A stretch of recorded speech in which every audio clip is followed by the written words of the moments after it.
إذا كنت من المتابعين الجدد اشترك الآن في القناة ليصلك الجديد بالضغط على الزر الأحمر أسفل القناة مع تفعيل الجرس، ولا تنسوا دعم المقطع بلايك. شكرا لكم جزيل الشكر.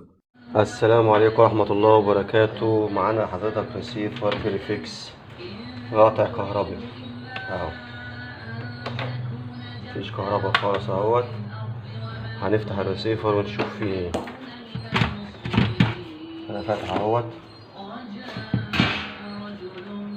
الريسيفر زي ما انتوا شايفين جاي متعفر. اول حاجة هنبص على دايرة الكهرباء،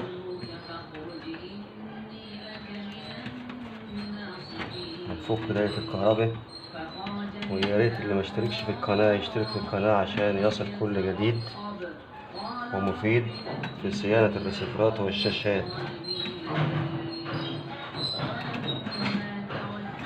معاكم مصطفى أبو يوسف من قناة المعلومات. هذا حضرتك دايرة الكهرباء اهي.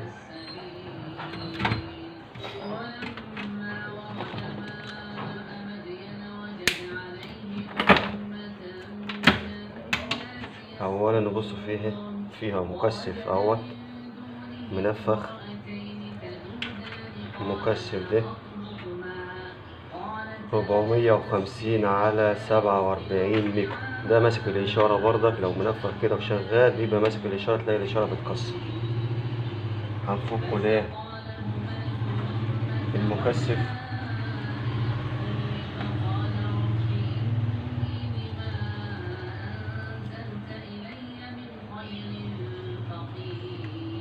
ونغيروه بواحد تاني، نجيب واحد تاني. مكثف اهو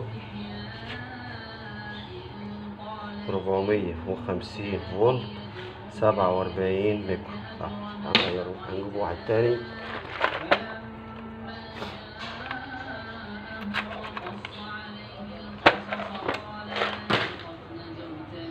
,450 فولت 47 ميكرو، وهنركبوه ونشوفوا النتيجة هتعمل ايه. في هنا سالب وفيه موجب، يا ريت كله ينتبه لها. الشرطة السمراء دي هي السالب، الشرطة التانية دي هي الموجب.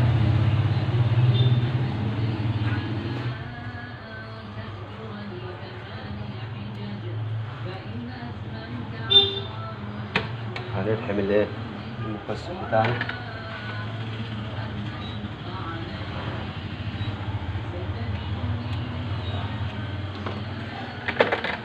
حضرتك هنقطع الايه الزيادات اللي موجودة في الرجول بتاعت المكثف، وبعد كده هنجرب الايه الدايرة.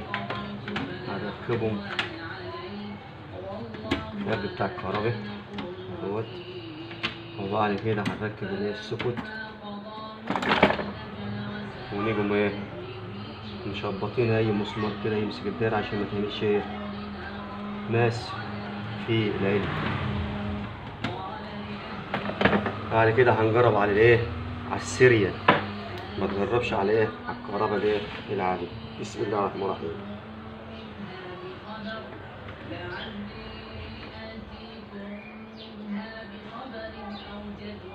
الصفر لسه حضرتك ما اشتغلش برضك اهوت. هنشوف العطل ده اللي فاضل.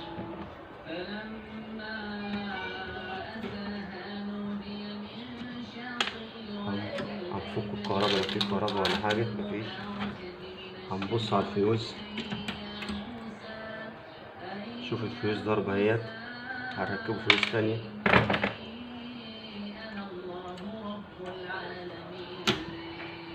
وبعد كده هنجرب تاني ونشوف النتيجة برضك بعد ما غيرنا الفيوز.